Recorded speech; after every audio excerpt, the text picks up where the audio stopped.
This is the Troutbitten Podcast. Troutbitten. Troutbitten? Troutbitten. Troutbitten. Troutbitten? Yeah, Troutbitten. Troutbitten. It's about trout. Wild trout.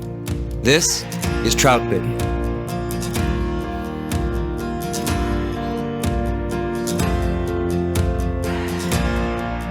This is the Troutbitten Podcast, and thank you very much for tuning in. My name is Dominic Swantowski. I'm the owner of Troutbitten and the author of troutbitten.com. Welcome back. This is episode 3 in our 4th season of the Troutbitten Podcast. This season is focused on the 3 styles of dry dropper fishing, and we are here this evening to examine the second style, the one I call standard or bobber dry dropper. Now, you can certainly listen to this episode first. It does stand alone in defining this very specific style of fishing, but you might do better by first listening to the 2 episodes that precede this one. Episode 1 of Season 4 is an overview of these 3 styles of dry dropper, and Episode 2 covers light dry dropper style. All right, but before we dive headlong into the details of standard dry dropper, let's say hi to Austin Dando. Austin guides for Troutbitten. He does a lot of great photography work, and he's somewhat of an unofficial proofreader for the website, too. He's even tied a few leaders for the Troutbitten shop, right, Austin? Yes, that was an experience. Did you enjoy that? Parts of it. Which parts did you enjoy? Probably the beginning part. Because we're not talking about like 10 leaders. We're talking about hundreds and hundreds and hundreds of leaders. 300 of those different style of leaders. I know you did. You know, it's funny. You mentioned these couple things. I was thinking about, I think I first found Troutbitten and met you back in 2014 or 2015. Okay. And, you know, Troutbitten more or less existed as a hobby and, you know, something we kept and enjoyed. To think about guiding and the photography that goes along with it and everything that is a business now. Yeah. That's pretty cool. It is. Yeah. And it's been neat the last 2 years, especially to have you guys be more involved with this, especially the podcast kind of changed everything. Mm-hmm. And dude, we're coming up to it's almost exactly a year. I know. I was thinking about that too. Right. So you guys are involved. Heck, you were involved even with tying leaders. Now you're guiding for Troutbitten and, you know, revenue coming in from different places and able to kind of share that wealth. And that's a pretty cool thing, that it is a business. And of course, you know, I got out of the music business and these Troutbitten avenues allowed for that. And it's been neat to watch it grow. It's cool too to see where it's going to go next. Yeah. I do miss those music days. The other day I was looking through some of my old photos that I took and I forgot I had brought my camera into one of the local breweries one night and I'd snapped a bunch of pictures with you and the guys and I kind of relived those a little bit. I'll have to send them to you. Yeah. Well, one with me, Ted, Jack, and Renee. I think it was you, Ted, and Renee. Yeah, it was at the Happy Valley Brewing Company. Oh, okay. Yeah. So just as I did in episode 1 and 2 of this series, I'd like to read an excerpt from the Dry Dropper Style series that I published on Troutbitten a couple of years ago. These podcasts are based on that series of work, and this short intro is from the article titled 3 Styles of Dry Dropper, Standard or Bobber Dry Dropper. So here it is. I fish a fly rod because it allows me to meet the trout on their own terms. Whatever they're eating, bait fish, nymphs, or dries, I can match it with a fly in my box. From a fluttering October caddis dancing on the surface to a crest bug crawling through green vegetation that clings to the limestone below, in one of my boxes, I have the answer. On the best days, these wild river trout willingly feed on a variety of foods, gulping sculpins and midges in the same lane, big stuff and small, bottom to top. Now that's a good bite window. Commonly, we find trout feeding on multiple stages of a hatching insect, and we can easily adapt to this behavior with multi-fly rigs. A pair of nymphs or a brace of wets covers 2 or 3 zones under the water, reaching interested trout throughout the water column. And when both flies are under the surface, the rigging, casting, and drifting of these flies is pretty straightforward. But mixing fly styles, fishing both a dry fly and a nymph on the same line, requires a very different mindset.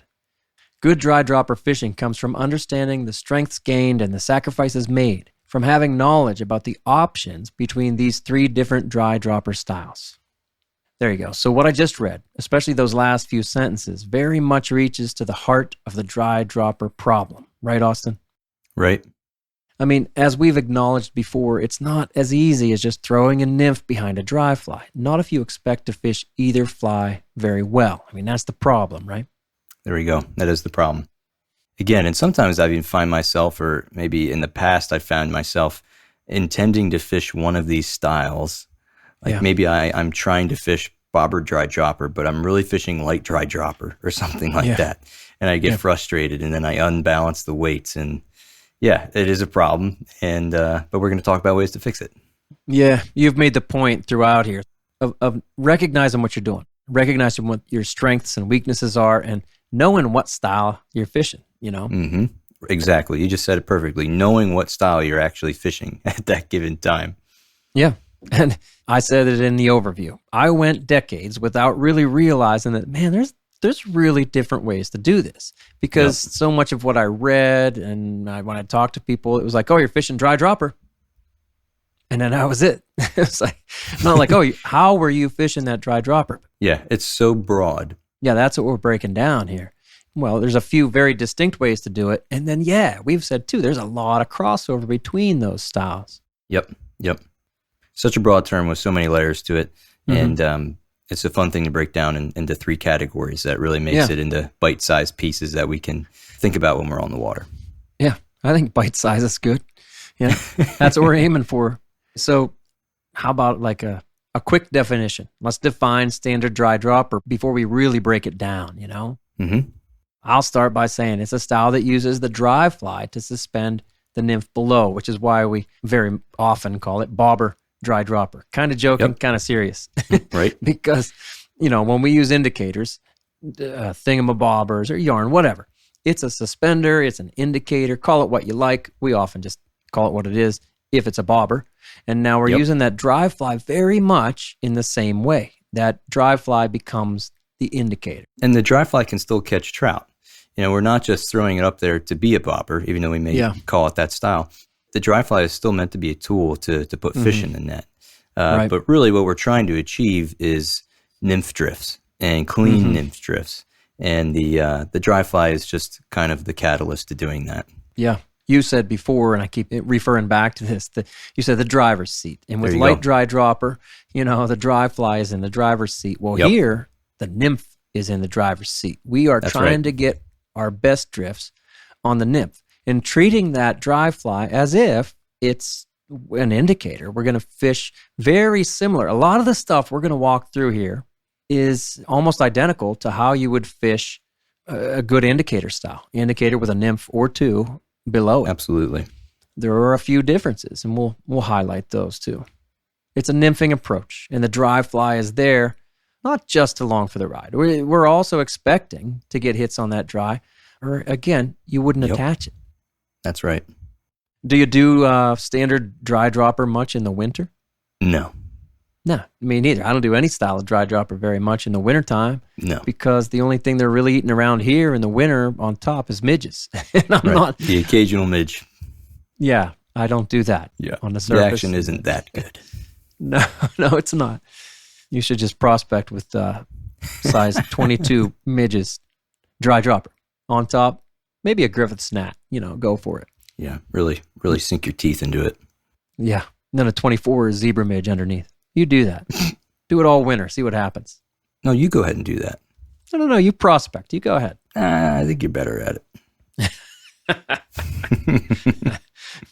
All right, so let's talk about this standard dry dropper style a little more. Let's start with some problems. Whenever you're fly casting, there are differences. If you're fishing dries, you're fishing nymphs, or you're fishing streamers, the casting principles quite often remain the same.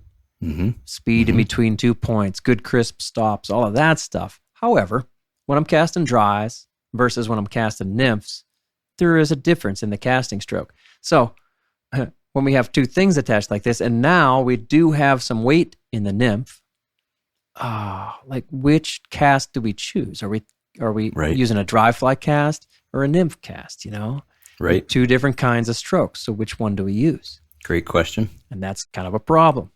Let's highlight a couple more problems and we'll address them, right? Sure. Another thing to think about is it kind of plays right into that, but slack behind a dry fly is usually a good thing for us. We like to land that fly with S curves, give us manageable slack on the water to avoid dragging flies.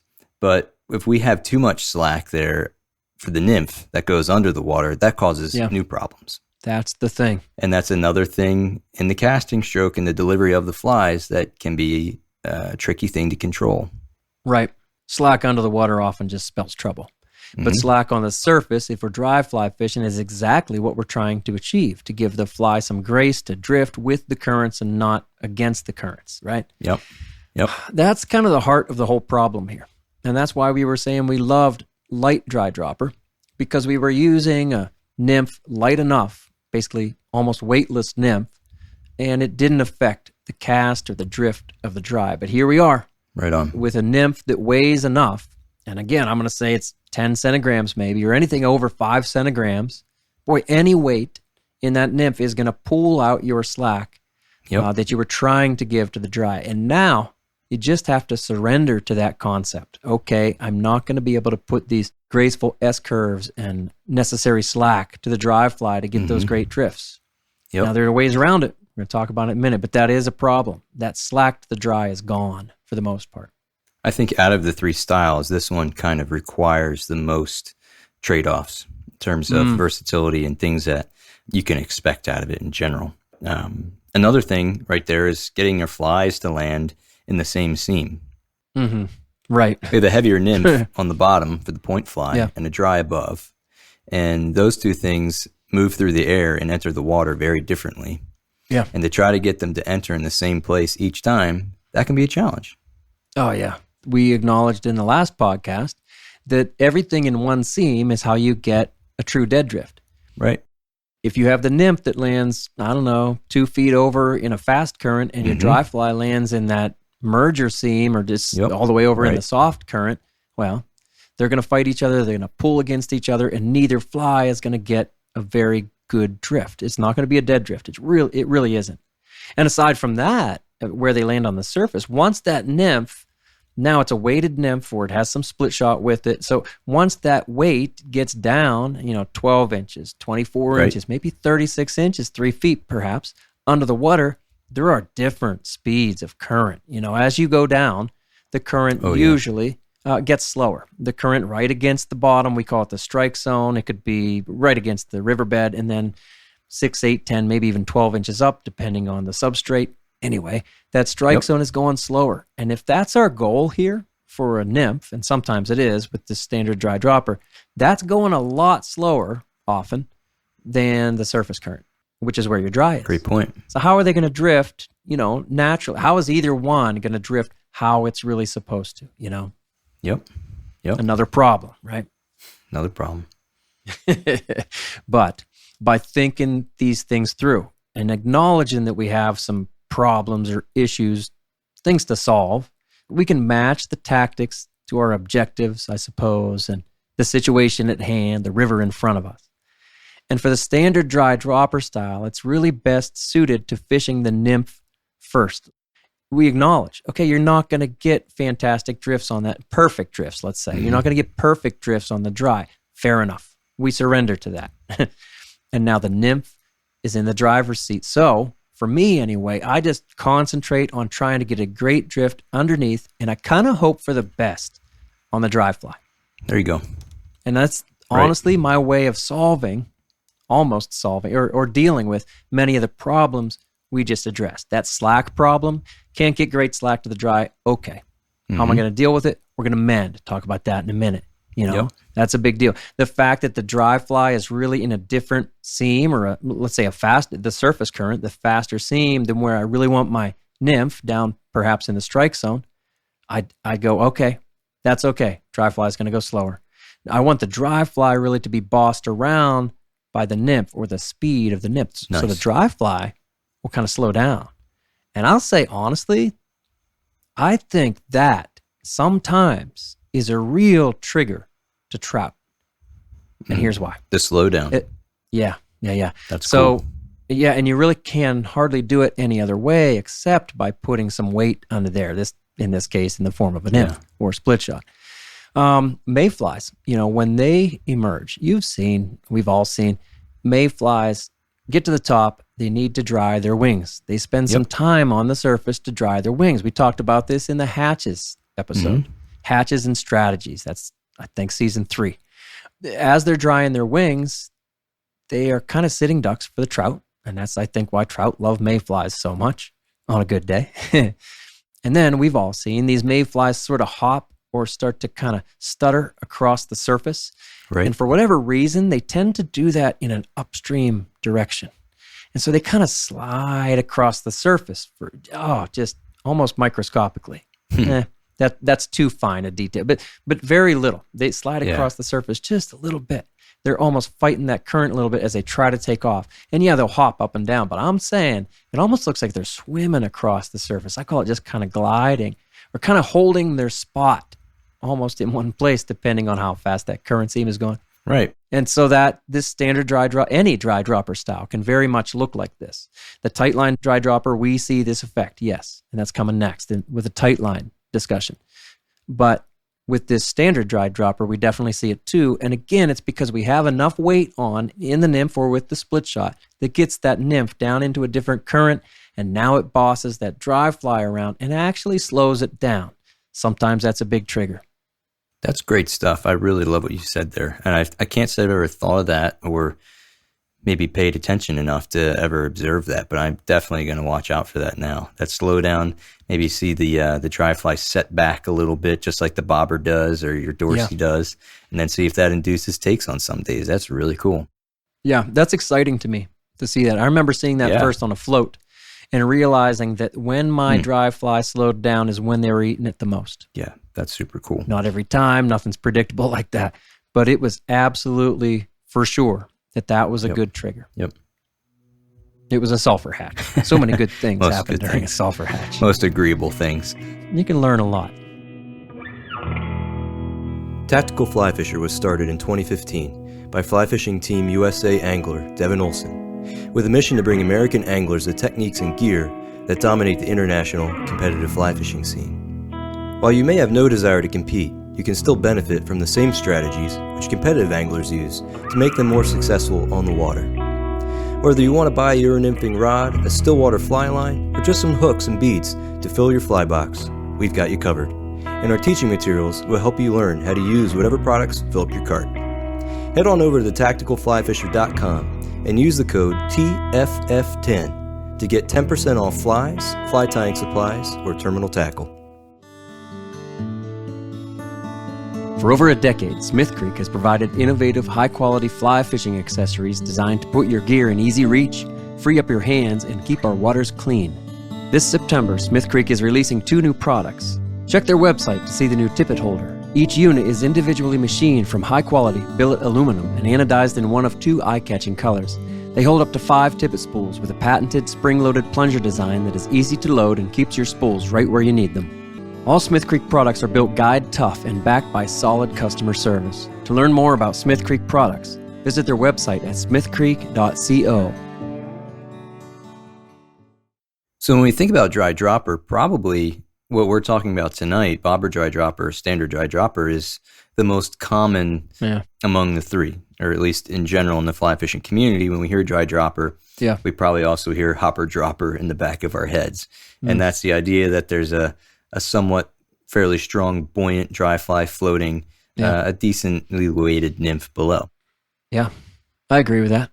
Do you think, in comparatively to the other styles, you think this is one of the easier ones or the harder ones? I do agree that it's the most common, but I actually think it's the hardest one to get good drifts on. We walked through light dry dropper and why that, very much favors the dry. And I feel like I get great drifts almost the whole time I'm fishing light dry dropper. I really do.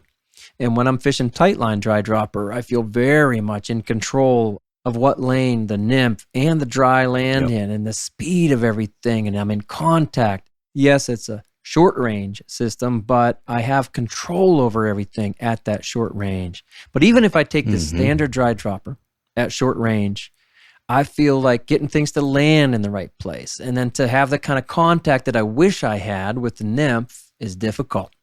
And to get well, good, anything close to good drifts on the dry fly. Again, more difficult. I think it's the hardest style. What do you think? Yeah, I would agree with you too. And the more I thought about it, the more I agree. There's a decent amount of things going on. One, there's the weight of the fly line to deal with. Yeah. In general, we can't, at least I can't disregard the weight of a fly line outside the guides. Of course. So we have the unrolling weight of a fly line pushing those flies out to a target. And we have the weight of a nymph on the very end, and sandwiched between is a dry fly. Yeah. And to get all those things to play nicely with one another and land with the right amount of slack and the nymph to tuck in just right, as well as the dry to follow suit and land in the same seam, it gets really hard. And I think that's another reason why we can get frustrated with dry dropper and thinking, okay, I'm going to fish dry dropper. I'm going to go to this setup. My dry fly is sinking, or my nymph won't go down below 4 inches of the water, or something like that in cases where we want it to. So yeah, I would have to agree that out of the three styles, the standard dry dropper is the most difficult. Yeah. I like what you said there. There are really drastically different elements there. The fly line, then the leader, and at the very end is the weight or the nymph, and in between, sandwiched, as you said, is the dry fly. So let's talk about rigging options. There's a lot to this because you can make many different leader styles and how you tie on the nymph and all of that. You can make many different things work, especially with the leader, the base leader itself. But let's run through our own favorites. I mean, that's kind of what we're here to do, to tell you how we like to do things, right? So I'll say, I really have. I've tried everything, and I still do. I'm out there constantly messing with leaders and rigging because I like testing things out. And so what I'll talk about here really has come from a lot of trial and error. I promise. There's almost no leader style well, there is no leader style that I haven't tried. He's telling the truth. That's true, yeah. There are thousands, I'm sure, of leader formulas, and I haven't tried every formula. So most often I use my suspension leader for standard dry dropper. It's what I call my suspension leader. It's a hand-tied leader that tapers from 20-pound Maxima chameleon down to 8-pound chameleon. That includes 1.5 feet of gold strand for some visibility. Kind of acts as a sighter. And after that, it's about 2 or 3 feet of tippet to the dry fly, and then another tippet section long enough to get the nymphs where they need to be. Now, I know I just breezed through that. I'll say I'm going to include my favorite suspension leader that I use for this standard dry dropper in the show notes themselves for this podcast. And then remember, for each Troutbitten podcast, there is a companion article, a full article that always provides many resources. Because remember, there's a lot of branches to Troutbitten. So there's always articles to back up and give you more information about the stuff that we're talking about. And yeah, I have a full article on this favorite of mine, suspension leader, that I just ran through. What about you, Austin? What's your favorite leader for this style? I have fished this same leader setup that you're talking about because I learned it from you. And I've not done as much tinkering in the topic as you have, of course. But you're a younger man. Yeah, I have more time to put in before I come up with thousands. But in the meantime, I'll keep trying.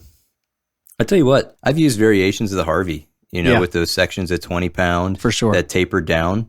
And maybe sometimes I'll shorten it up a little bit or change the terminal sections slightly.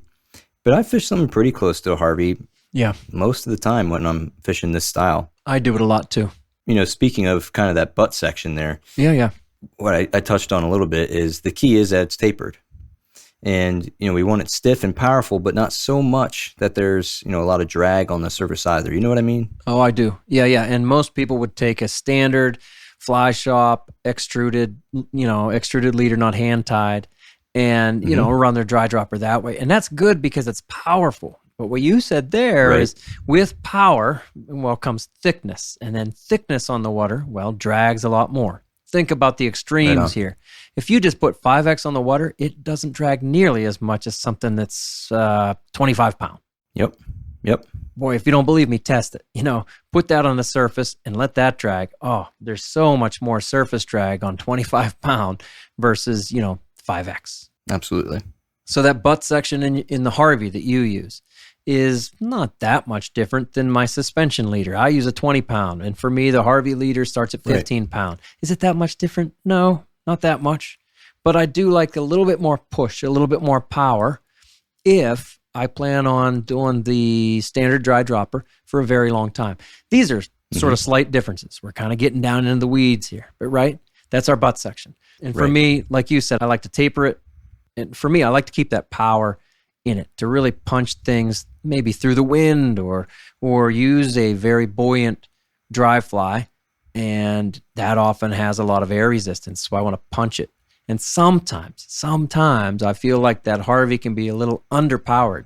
That's really the design of the Harvey, is to be underpowered and to not turn all the way over and to give you those lagging curves, as I call them. Yeah, it's a little reserved, isn't it? Yeah, nice. I like that. Yeah. Yeah. Now, you said you touched on your cider there, and that's something that's also pretty different, or at least not too orthodox. Could you talk about the cider and how you chose to do that and what it does for you a little bit? Yeah, well, that came in through kind of designing a suspension leader. And again, just an indicator leader. When I plan on throwing indies and not tight line to those indies, but throwing fly line and then throwing a leader that's, 7, 8, 9, 10 feet long. I wanted a butt section with power, great. But then before I got to my indicator, I decided to just kind of keep a cider in there. And even though that cider is usually going to lay on the water, why not have a colored piece of monofilament in there that I could see? Because then I could see where I need to mend next. I think that's part of the trouble with mending in general. Quite often, we don't know precisely where our leader is on this side of the dry fly, this side of the indie. So how should we mend it? Now, of course, the longer you fish, the more you are going to know exactly where your leader is, even though you usually can't see it. But what I'm saying is, if you add something like gold stren or, almost any kind of visible monofilament behind on this side of the indie or the dry fly, then you're going to see it laying on the water. And sometimes I'll even have that cider off the water. If I can be close enough, sometimes that's off the water. Right. And again, it lets me know, I'm off the water. Oh, I can pick that up even a little bit more. So having a cider in there with the suspension leader never really seemed to make a difference for how the trout were going to eat the nymph underneath. It certainly didn't. They didn't care. And then what I realized too is as long as it was 2 feet, I'm going to say 2 feet away from the dry fly, trout didn't care about that either. Again, it's not the brightest monofilament I can find. It's gold stren, which is pretty subtle for a colored line that you can see. Yeah, that's definitely worth mentioning too, because what we'll talk about next week is the tight line dry dropper. And depending on the situation, sometimes when I'm casting that rig, I'll lay line down on the water if it's directly above me, or if it's at a certain distance before I pick up the slack. That cider will sit on the water, and it'll do exactly those things that you just mentioned. And you can see it when it's laying on the water. Oh yeah, absolutely. Yeah. Yep. And then great stuff. when you need to pick it up. As it's coming back your way, you kind of go, oh, I can pick it up now. Oh, I should have picked it up sooner. Yeah, exactly. Right. So you can skip, in my leader formula, whatever, you can skip that cider section. And I do use the Harvey quite a bit, especially if I'm fishing light dry dropper and then I go, all right, I can't get them in this upper part of the water column, so I'm going to get deeper. Well, now I kind of, I'll put something on like a size 16 tungsten bead pheasant tail. Great. Now I'm 12, 15 centigrams, and I acknowledge, okay, I'm not going to really be fishing light dry dropper anymore, but I'll stick with the Harvey leader that I had on. It has plenty of power to punch things around how I want it and place things how I want them. Right on. I use the Harvey a lot, and that does not, for me, it doesn't have a piece of gold stren in there, although sometimes I do. I have 2 Harveys in my vest right now that have a gold stren in the middle. I carry so many leaders. You do. So that's sort of the cider section. And then the tippet to the dry is the next thing that happens. That's the next piece. And, in my suspension leader, that's 3X. And it's where I would slide my suspender up and down. But here, we should acknowledge with the dry fly, one of the downsides of dry dropper is that you no longer have a slidable indicator. Your dry fly is not going to be slidable up and down. I'll quickly acknowledge that I actually have a system for sliding it up and down, for a slidable dry dropper system, and it's pretty good. It's pretty good, but it's a little finicky, and it takes a little while to set up. If I want to take that time, I do it. It takes 3 or 4 minutes, but quite often I accommodate the system in other ways. But anyway, in general, your dry fly is not slidable up and down the rig. Right. So after the tippet to the dry, we're going to have to talk about, the tippet to the nymph. Yeah. And what do you do? so leading to the nymph, I have 1 diameter tippet under the water. Yeah, beyond the dry. Exactly. Yeah. Right. Leaving off the dry. It doesn't have to be a certain diameter. It could be 4, 5, 6x. Sure. As long as it is 1 diameter, that's kind of the key there. And especially in such a short span of depth that we want to achieve. Yeah. In reality, there's not a whole lot of good reasons to combine multiple tippet sections just to throw it down below. Yep. All the taper and everything else is already built into the leader above in the standard or suspension style dry fly leader. Yeah. So all we really need to do is send 1 diameter down below. Yeah. With 1 diameter, you have the currents then pushing on everything equally. If you run 6x, 5x, 4x, and then 3x, up to your dry fly, the currents are just going to push on them at different rates. And it seems small, but it's a big deal. So I'm with you. 1 diameter under the water gives you the best chance of having a tippet that just kind of slices down through the water. So the current will have the least amount of effect on 1 diameter. Right. And I think that's important to reinforce again, because at the beginning of the podcast tonight, we talked about some of the main problems. And the main problems is getting the flies to land, 1, in the same place, and then 2, kind of act simultaneously with one another. Yes. And the more diameters we add, the more we hinder ourselves in achieving that goal. That's it. You're right. I mean, that's a good point to make about going back to the problems. And here, that's what we're trying to do. Yep. We acknowledge some of the problems in the beginning, and now we're kind of maybe trying to find some solutions to those problems. Whether it's after a fishing trip or at a backyard fire, you can bet the Troutbitten crew has a case of New Trail Broken Heels along with us. It's honestly our favorite beer. This hazy IPA is smooth and full-bodied. Hand-selected Citra hops lead to notes of bright clementine and juicy ruby red grapefruit. Broken Heels is a keeper. New Trail beer is proudly brewed in Williamsport, Pennsylvania, and delivered cold to your favorite craft beer retailer every week. At New Trail, it's not about being the best angler. It's about getting out there. So enjoy nature's moments and reward yourself for a day well fished with New Trail Broken Heels. It's Troutbitten's favorite beer.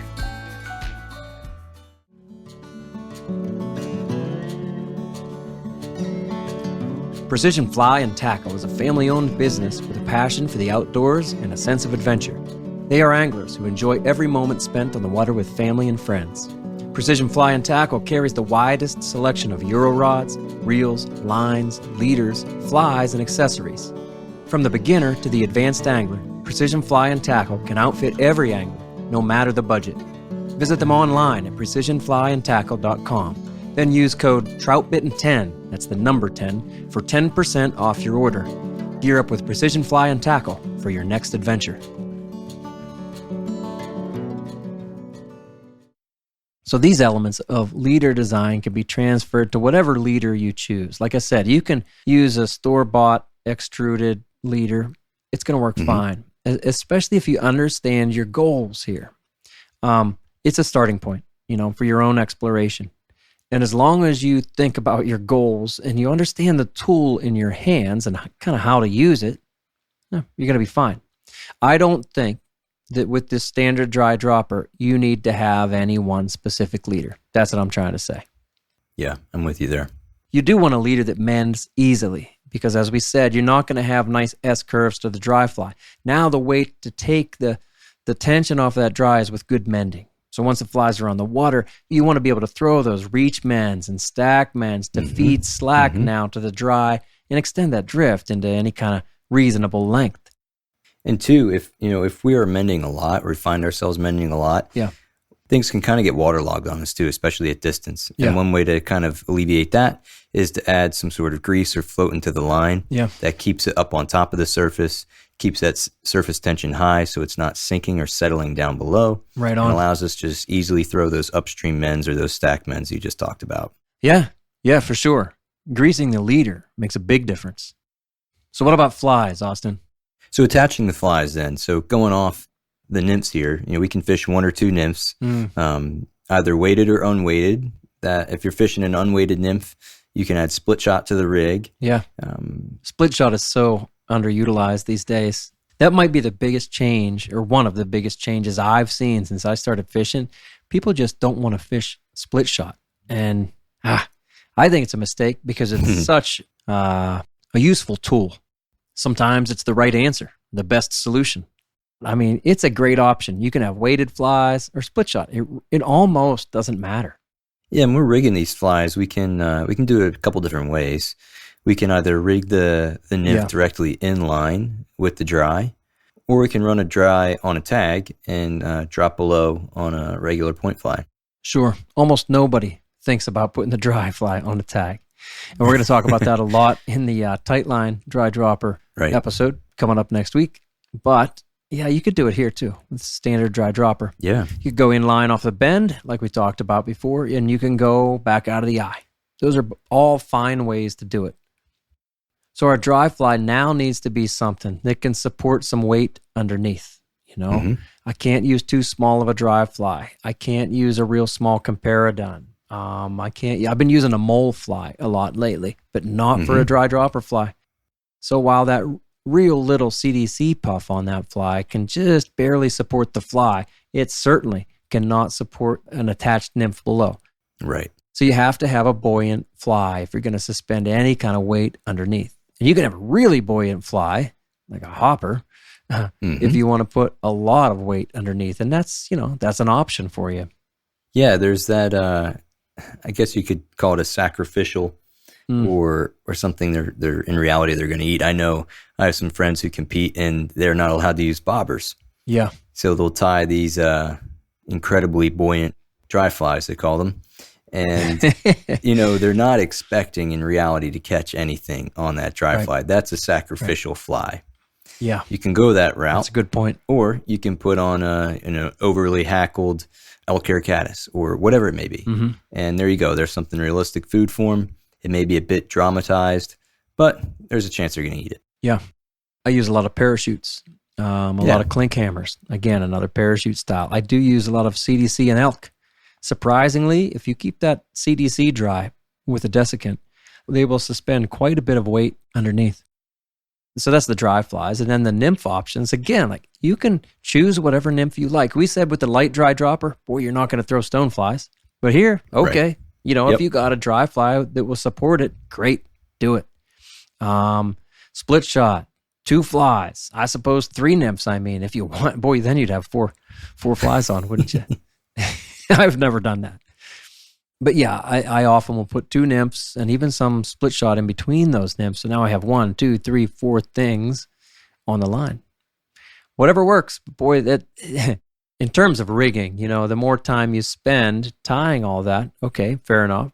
But then when you hang it up in a tree, now you got to tie it all again. So if you're not super fast with those knots, sometimes simplicity is the answer. Maybe just go dry fly and then a weighted nymph underneath. That's definitely the simplest, right? Yeah, and if you're not used to this already, it's probably best to do that to start. Sure. And then you have a chance, at least, of everything ending up in one seam.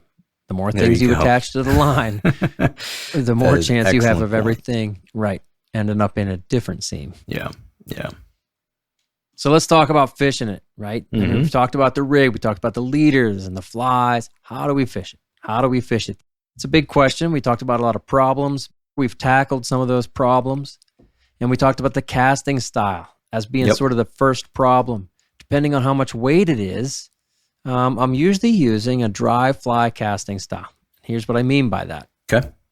I still want my 10 o'clock, my 2 o'clock. I know that a lot of people will tell you just sling the weights around. But usually I'm not needing that much weight to get down in, I'm just going to say 1.5 to 3 feet of water. Right? Maybe that's where I'm using this style the most. Sometimes to 4 to 5, not 6. I'm hardly ever using this rig for 6 feet. Fair enough. It can work in that. I will use this dry fly casting style.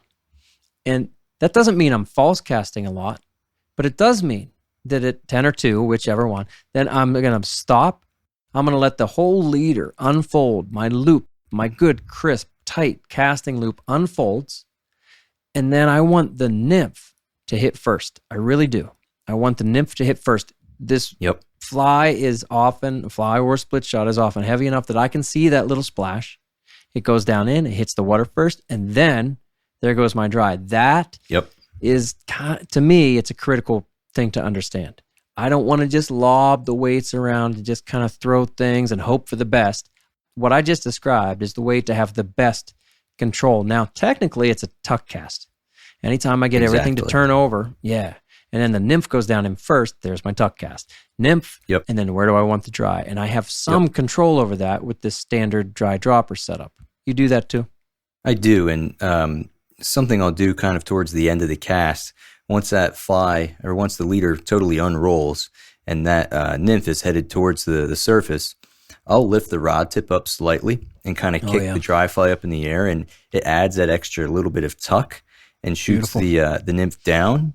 And as it's doing that, I'll kind of simultaneously use that nymph entry as some sort of anchor for the dry fly above. And then I can either kick the rod tip over to the right or left, depending on which seam I'm aiming for, and allow the dry to still drop in the same seam and be fairly unaffected by those things. You know what I mean by that? I do. That's a very advanced thing. I think that's all right. You know, we've acknowledged that with most of these Troutbitten podcasts and really a lot of the material that I write and that we talk about, we're not really going for basics. And although we laid out a lot of the basics here, what you just described is a very advanced thing. So if anybody out there is listening and you're having trouble with it, that's okay. We had trouble with it. I had trouble with it for decades. That's okay. But you kind of know that advanced level that you're shooting for. And what you just said is, it's tough to get. And yet all of a sudden, with, I don't know, thousands of hours on the water perhaps, you're going to get it. Maybe just hundreds, maybe just 10. I don't know. You're going to have a good day. All of a sudden, stuff locks in. Honestly, if I had understood what I'd be trying to achieve in the first place, it wouldn't have taken me decades, you know? And I guess that's sort of the cool part of these podcasts and the information that, you know, we're trying to put out there. Cut in learning curves. Yeah. With that tuck cast, you can kind of create some slack then to the dry fly too. It depends on how you line everything up. And then you can get a little bit of slack, a little bit of S-curves, a little bit of grace to that dry fly that might last for a couple seconds adrift. And then maybe mending isn't necessary right away. But honestly, with this method, as we're saying, mending is necessary. And when I'm doing this style, I know that it requires mending. So I often choose a casting angle. Let's talk about that. Instead of going straight upstream, like I often do, or just upstream and over one rod length, which is really my preferred angle of attack, let's say, whether I'm nymphing or I'm fishing dries, or a lot of times even streamers. Upstream and over one rod length, that's kind of my default.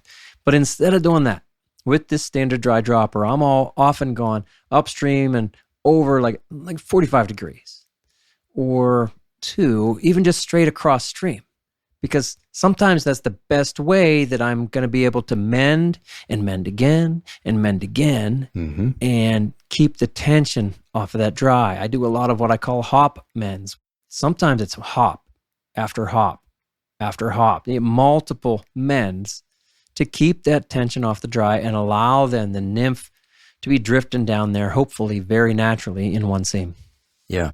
And what you just described, I mean, that could be a pretty long drift, right? Good point. Yeah. This is the method that gets me the longest drifts if I want them, if I set it up right. Yep. Yeah, sometimes I'll go 45 degrees upstream and drift it past my position and even end up 45 degrees downstream, just like I often do with an indicator style. As we said, so much of this is just about kind of understanding how to fish an indie style the right way, the best way, and then we just transfer it over to this dry dropper style. Right. And we alluded to this a little bit earlier, but if we do have a cast that eventually, let's say the slack gets taken out of the nymph and it goes tight to the dry, we'll see that on the surface when the dry kind of sits down a little bit, like you talked about. Oh, yeah. It can sometimes be a trigger.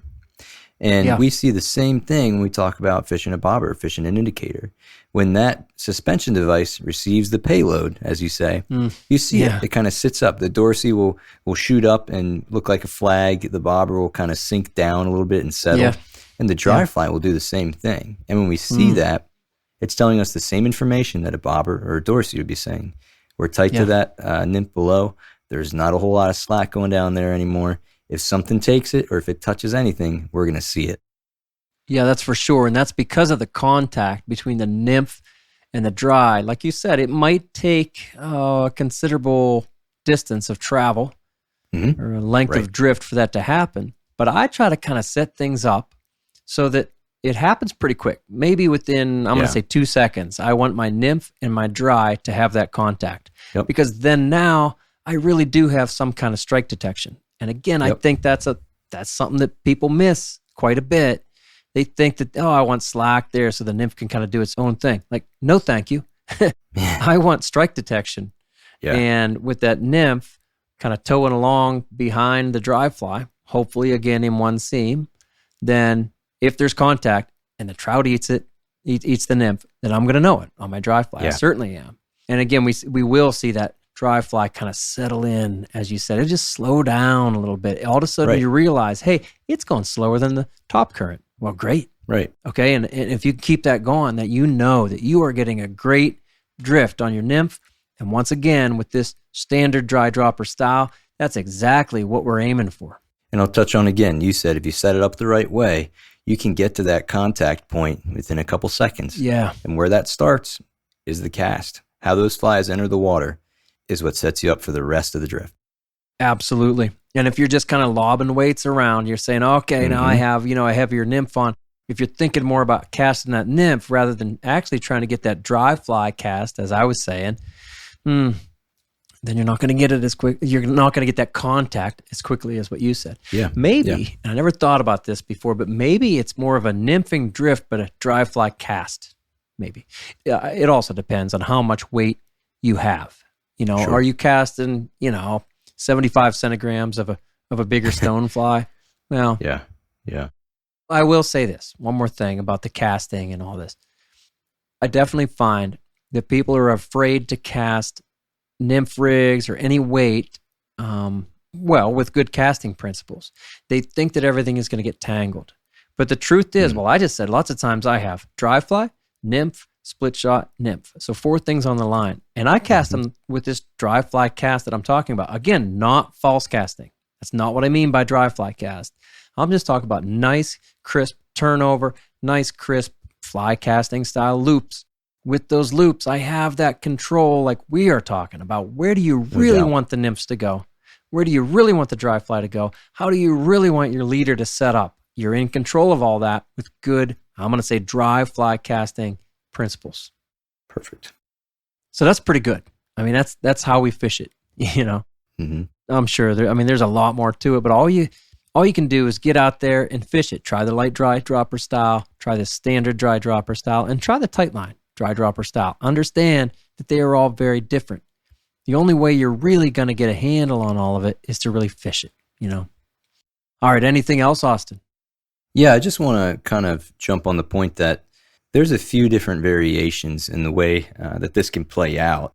Sometimes we're fishing this style, but maybe the nymph is so light, it almost is like fishing a light dry dropper. Or if we're having a transition in the day where we're fishing a standard dry dropper and, even we start shortening that dropper section or something like that, and we get closer towards the surface and we're noticing more takes and we change flies, we could come to realize, maybe a light dry dropper is the way to go here. So there's a lot of give and take. Yeah, I often will, with this standard dry dropper style, I'll be close enough that I can keep most, if not all, of my leader all the way off the water up to the dry fly. That's a good point. All of a sudden I'm kind of going tight line dry dropper. And we're going to get to that in the next episode. Great. All right, so this standard dry dropper is the industry standard for a reason, because it's what you get when you simply add a nymph behind the dry fly. Sometimes that pairing is perfect, and with a good cast and even better mending skills, this standard setup catches fish all day long. But other times, the addition of the nymph without some planning and attention to detail creates a situation where neither the dry nor the nymph is set up to fish very well, and we're stuck with hoping something will happen instead of making it happen. Standard dry dropper is a useful style that solves a lot of problems. especially if you surrender to the idea that the nymph is the primary fly being fished. Aim to land both flies in one seam. Get the nymph upstream of the dry fly and drifting in one lane. Then keep the tension off the dry fly with good mending. Treat it like an indicator and never be satisfied with the dragging setup. All of this fishes a lot better by staying as close as possible to the target, too, observing the differences in surface currents and staying active throughout the drift. Be willing to make those changes. That's the key to success out there. So we have one more dry dropper style left, and that comes in the next episode, part 4 of this dry dropper style series, Tight Line Dry Dropper. And we're excited to share with you a style that is highly adaptable and extremely effective for both flies, not just the dry fly or the nymph. All right, Austin, will you read us out? Yeah, let's do it. So remember, the Troutbitten Project is a free resource for all anglers. The Troutbitten website hosts over 900 articles with endless stories, commentaries, tactics, tips, and more. Find what you like through the top menu and through the search page. Navigate by way of the categories and the tags too. Be sure to find the Troutbitten YouTube channel, currently featuring the Troutbitten Tip series, and an ongoing series about fly fishing the mono rig. These are short, useful, unique tips for your fly fishing life. Thank you for listening to the Troutbitten Podcast. Please give the show a 5-star rating on Apple Podcasts and leave a comment. It really does help. Until next time, friends, fish hard, enjoy the day, and find your life on the water.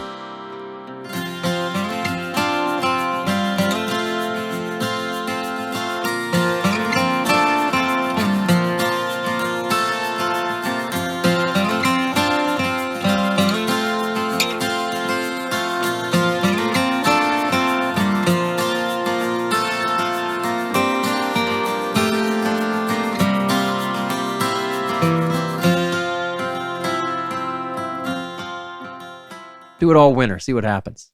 No, you go ahead and do that. No. You prospect. You go ahead. I think you're better at it. You're a younger man. I know. That ends up to be really good. Yeah. Yep.